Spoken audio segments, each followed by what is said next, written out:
Ywak ni sirikal ma piny Kenya odagi reso gi lweto bila ma piny Uganda magiwacho to semono gi lupo gi kwe e nam Lolwe. Jolupo go ywak no bila ma Uganda mako gi saa ka saa kendo mayo gi mwandu mathoth e kinde ma gidhi nyime kod kiluwa magi e nam Lolwe, gino mamiyo giyudo lal maduong' e sekta ma lupo. Ali Abich nigi ler mathoth.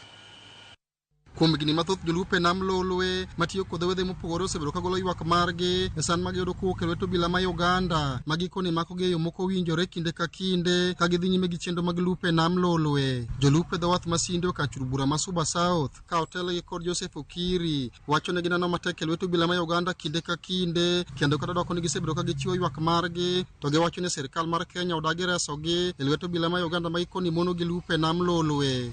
Ker kano kao oath mar Kenya to nowach no dhi rito jo Kenya gi mwandu jo Kenya te,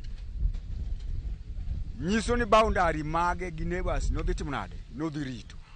Koro gima kawa gi wuoro ka okwang'e ni to wan jo Kenya koso wan jo Uganda, ka jo Uganda mako wa nyaka Kibwoge ka, koro okwang'e ni Kibwoge jo Kenya. Jolupo go wacho ni bila ma Uganda mosebiro katemo kachere nam Lolwe mako gi nyaka wedhe mokiyo kod Suba South kendo bang' ka osemak gi titero gi nyaka chula Mahama kod mano ma Lolwe kendo chuno gi mondo gigol fain mar gana 50 pesa ma Kenya kuom yie ka yie. Gino mage wacho ni hinyogi ka gige gi mag lupo ka moting'o teni bende gikone mayo gi. Inyago ni fuel kaya gimoro ita 30 kapo kata gi riemba paga bich kidhi malo kanyo gisechopo kuomi kendo gidwaro 2,000 gikawo gidhigo lupo bei lupo ko gwen kiduogo ichakiro mo kodgi ochako choku dok seche mudok ni 2,000 cha be nosekawo bot mondo war kocha idwaro like 50,000 bombot ina ko kampuni for example kamini gi yedhi 10 gi kata kano maka ngwen achiel ka achiel dwaro 50 that's 200,000 koro cost no duong to wano inyo wan kaka jolupo